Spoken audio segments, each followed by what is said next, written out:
ఎవరు నాయనా నీవు? ఎందుకింత ఆవేదన పడుతున్నావు? జీవిత పరమార్థం తెలుసుకోలేక ఆర్తి పడుతున్న అంధుడు. జీవితానికి పరమార్థం అంటూ ఒకటి ఉన్నలుగొట్టున్నావా? లేదా స్వామి, వేదాంగాల నెరిగిన మహర్షులు, దేశ దేశాలు జయించిన చక్రవర్తులు, పేద సాద అంతా పుట్టి పెరిగి మరణిస్తున్నారు. వీరంతా మరణించిన తర్వాత ఏమవుతున్నారు స్వామి? పిచ్చివాడా, లోకమంతా ఈ శరీరంతో జీవించి సుఖించాలని తాపత్రయపడుతుంటే మరణించిన తర్వాత ఏమవుతారనే విచారం నీకెందుకు? ఆ విచారం వదలుకో.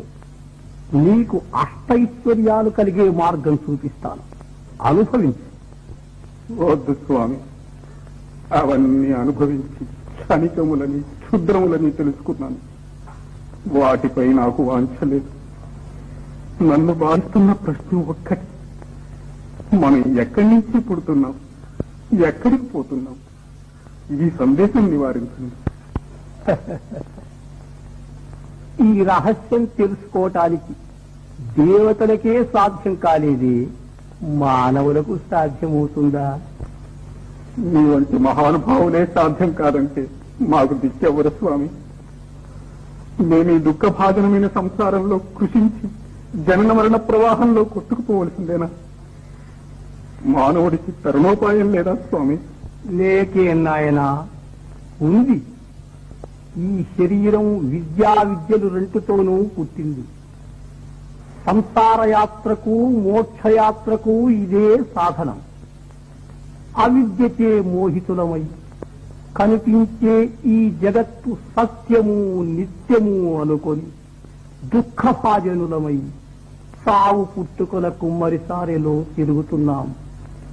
ఇదంతా అనిత్యమని, ఈ నాటకానికంతటికీ కారణమైన మహాచైతన్యం వేరే ఉందని, అది నిత్యము సత్యమని తెలుసుకొని ఆ ఆత్మానుభవం పొందాలి. అదే జీవిత పరమార్థం. ఆ ఆత్మానుభవం నాకెట్లా కలుగుతుంది స్వామి? భక్తి మార్గంతో కొందరు, జ్ఞాన మార్గంతో కొందరు సాధించారు. కానీ జీవన్ముక్తికి రాజయోగమే సులభోపాయమని పెద్దల మతం. రాజయోగం నాకెవరు ఉపదేశిస్తారు స్వామి? ఆ సమయం వచ్చినప్పుడు పరమాత్మే సద్గురువుని వచ్చి ఉపదేశిస్తాడు.